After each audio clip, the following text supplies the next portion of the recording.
Ma tahtsin rääkida ühest oma teenusest ja see on kodulehe kriitika.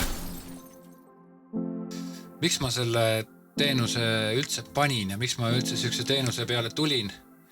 See põhjus on nagu selles, et ma arvan mingi 15 aastat vähemalt teinud kodulehti, olnud tellija rollis, olnud kujundaja rollis, olnud sihukese tehnilise inimese rollis. Ja ma ise ei ole mingi suuremat väga sihuke programmeerija, mul ei ole programmeerimismõistust, ma olen sihukene WordPressi tegija rohkem, et tõmbad põhja, tõmbad mingid pluginad ja asjad paned kokku, eks ole. Praegusel hetkel ma teen omale kõik nagu kodulehed, mis mul vaja on, ma teen ise, aga ma seda aktiivselt nagu teenusena ei paku. Aga ma tean ja mäletan väga hästi seda tunnet, kui sa oled kas või tiime liige olnud või oled sa siis tellija või oled sa siis tegija, et kui suur asi on see, kui sa saad kodulehe valmis. Tavaliselt on see, et kui sa saadad selle oma sõpradele, tuttavatele vaadata, siis nad nagu ütlevad, oh yeah, väga lahe, super.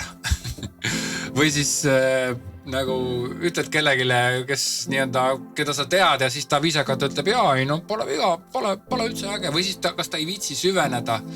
Või siis kui sa nagu paned selle kusagile sihukesesse kohta üles, kus nagu kritiseeritaksegi, siis seal on hästi palju sellist nagu jokereid ja heitereid, et ühed viskavad nalja, teised ütlevad, et see on absoluutselt mõttetu, mis sul nagu juhtus midagi ja miks sa nii tegid ja miks sa naa tegid ja väga palju kodulehti, kui kritiseeritakse enda seisukohast, et aga ma oleks siia seda nuppu tahtnud või siis on programmeerija kritiseerib, ta ütleb, et siin on kood on nagu täiesti mõttetult kirjutatud, et sisu kohta ma ei tea, aga kood on ja siis selle mingi grammatika inimene ütleb, räägib selle kodulehe grammatika kohta, et siin on kirjavega ja seal on kirjavega, paranda need ära, siis on korras.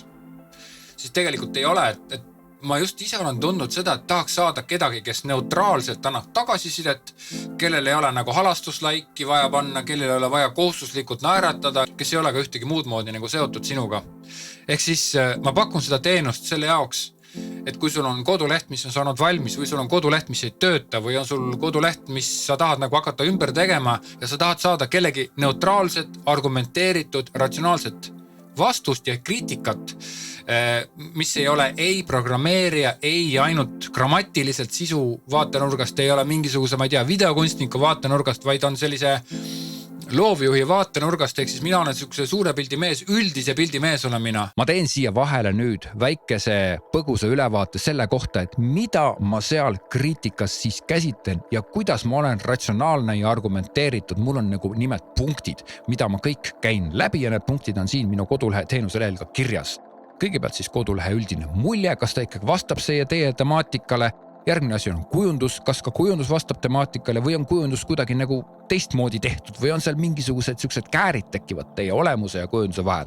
Järgmine asi on sisu, sellepärast et kõik tekstid peavad olema kirjutatud ikkagi vastavas tonaalsuses ja vastavat moodi ja nad peavad mingi hoiakuga olema kirjutatud samamoodi ka piltidel. Kõik, mis on piltidel, peab olema samamoodi mingisuguse hoiakuga pildistatud tehtud. Järgmine asi on paigutus, ehk siis kas kõik see, mis kodulehel on paigutatud nagu loogiliselt ja isegi mitte loogiliselt, vaid niimoodi, kuidas oleks teile kõige kasulikum ja niimoodi, kuidas inimese otsikäik käib, ehk siis kuidas inimene tahaks leida teie lehelt asju. Järgmine asi on navigatsioon, sellepärast, et kui navigatsioonis on mingi viga või mingi error ja materjali lihtsalt ei leita üles, näiteks, et tooted on ühes kohas, hinnad on teises kohas ja tooted nähakse ära, aga hindasid ei nähta, siis need asjad peab nagu niimoodi läbi vaatama, et kuidas oleks võimalikult kerge navigeerida sellel kodulehel ja kõik asjad peavad olema kätte leitavad, sellepärast, et kui ma materjali informatsiooni üles ei leia või leian ta vale koha pealt, siis on see koduleht tegelikult ju täiesti valesti komplekteeritud, kokku pandud ja ta ei ole nii-öelda navigeeritav.